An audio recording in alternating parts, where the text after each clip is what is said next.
Факт о Таджикистане.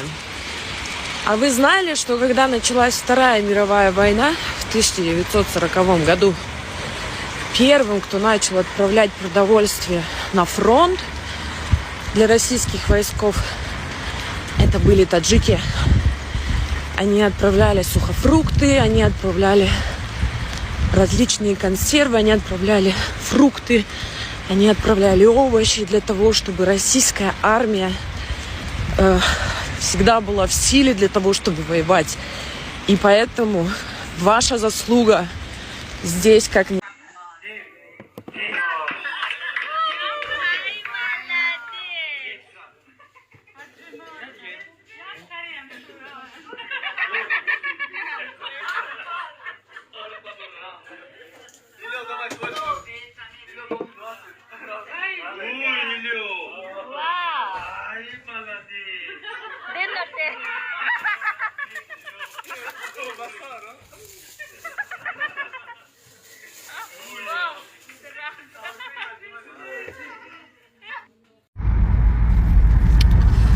Ой, братья, как красиво, ой, красиво, не могу не снимать.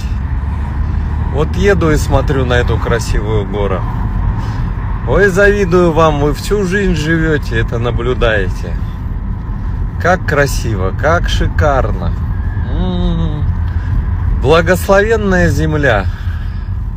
Радуйтесь, братья и сестры, радуйтесь. Добрый вечер.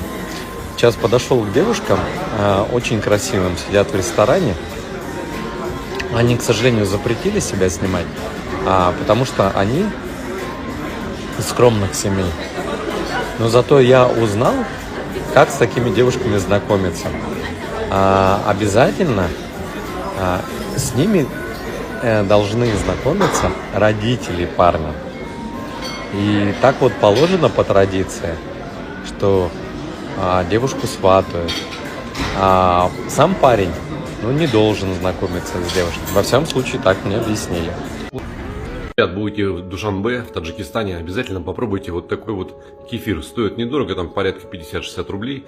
Вот, но этот козий кефир просто божественный. Такого вкусного кефира я еще не пробовал. Вот такая вам заметочка с Таджикистана, с прекрасного Таджикистана, из красивого Душанбе. Кстати, о птичках. В Душанбе, наверное, лучшие кондитерские в мире. Гордитесь, ребята.